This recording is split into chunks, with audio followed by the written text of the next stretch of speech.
This thing's running great. Single carby, perfect. I've got a car show tomorrow and I'm really going to go. It's just a coffee and cars, but there's usually 100, 150 cars there. A bunch of us big guys are going up there. But of course, yesterday I scored a twin carb set for this thing. There's a twin carburetor set.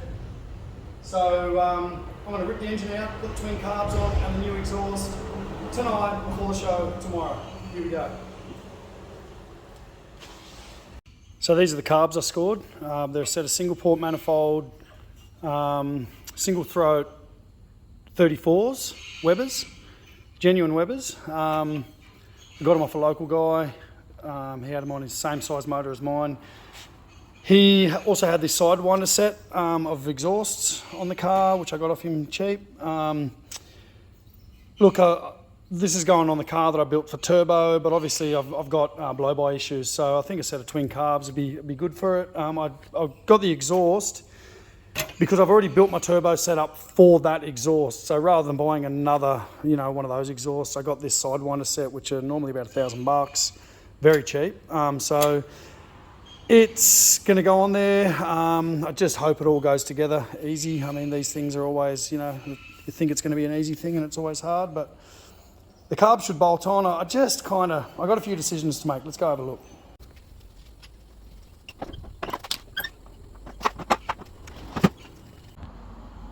All right, so here's the thing. With the single port manifold,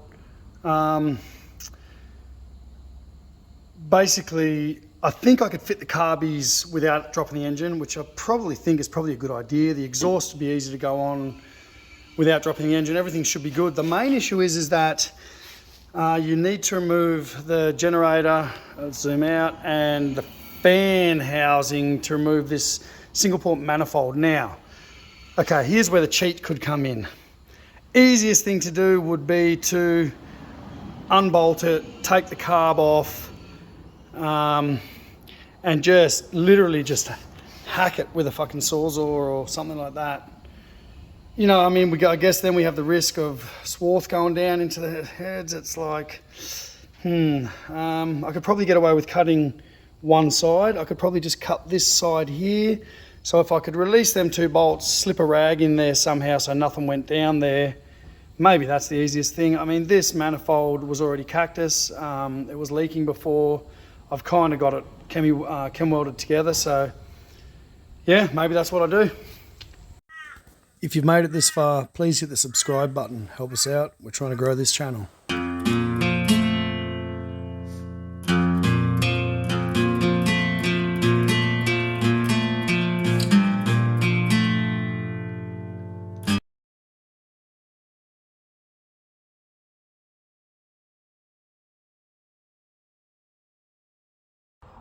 All right, so I've managed to remove the carb, as you've seen. Loosen the bolts off there. That one's always hard to get to. I've pulled them off there, jammed a rag down there. I'm just going to hack that pipe. I'm going to cut it, and then I'm going to see if it'll pull out enough this way to get me out of there. So, see how we go.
And of course, what would seem to be the most easiest way was obviously the most difficult way.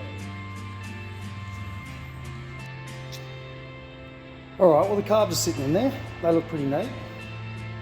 Of course, one thing you don't think of when you're doing a trans raise is how it just interferes with everything. Makes for good clearance underneath, but obviously, well, maybe not obviously to some, but this side bank is actually a little bit more forward than this side bank. So that carby was hitting the firewall, and so I had to use the big hammer and the bar and just massage that in a little bit. Now, you know, if this was your bespoke restoration car, you would have an issue with that, but, you know, I mean, a little clearance and is just the least of my issues, so let's continue on. Well, I'd love to say that last bit was easy, but holy crap, what a nightmare. Every little bolt is just so tight in there, there's no room. Even just trying to get the spark plug leads back on, holy crap, what a nightmare. Look, I'm, you know, bleeding from every bloody finger. I got, you know, cuts and scrapes and, you know, all the rest of it. But it's all hooked up. Okay, so the carbs are hooked up. I don't know if they're sealed. I don't know if they're airtight. I won't know that till it runs. Linkage is all hooked up. Air filter, that's an issue. What else is an issue? Fuel lines. Basically, just got to hook the fuel lines up. I've got to change the dizzy. That's a vacuum advance dizzy. So I'll put just a mechanical advance in there. And then fire her up and see how she rolls. Righto, so Tommy and Carlin have just showed up. Carlin's got his bug out the front there. He's meant to be driving with me tomorrow too, so he's got to get that thing running yet. That's the one we slammed in the previous video. Anyway, look, we got the dizzy in. I put an electronic points distributor in this thing because I had it, and I figured it's just going to make life so much easier. Fuel line's all hooked up. This thing's firing wrong. I think the dizzy's set to fire on 3 instead of 1. So I'll put the cap on, hook the plugs up, turn it on, and then Carlin's here to make sure it runs. Thanks, Carlin. All right, we got issues. So the old metal crush washer that was in there just was not sealing. So what I've done is I've cut myself a couple of paper ones. I'm going to put on a bit of fuel resistant sealant on them and just see how that goes. Well, we did it. Look, I'm not going to say it was easy. There was lots of issues. I've still got a slight leak in that manifold. It's only small, so just hoping that it all runs okay. I had to squish that air filter because my coil's in the way.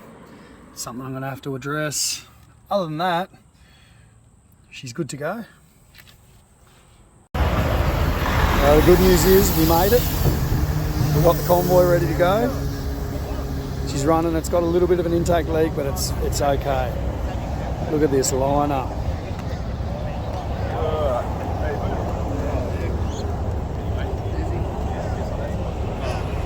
Now they don't get much lower than that bad boy right there. That's why he doesn't park inside. He can't get in there.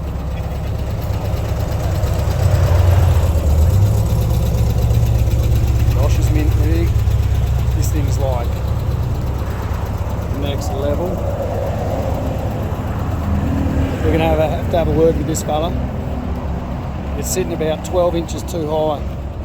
But you know, we can make it, we can fix that. Got here nice and early. Normally we have to park up the back there, but we've got pride of place.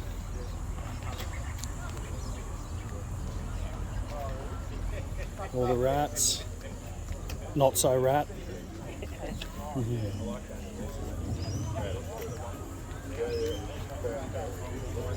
There she is, she made it. And the gear rocked up just behind us, so that was pretty cool. All the V-dubs in one spot.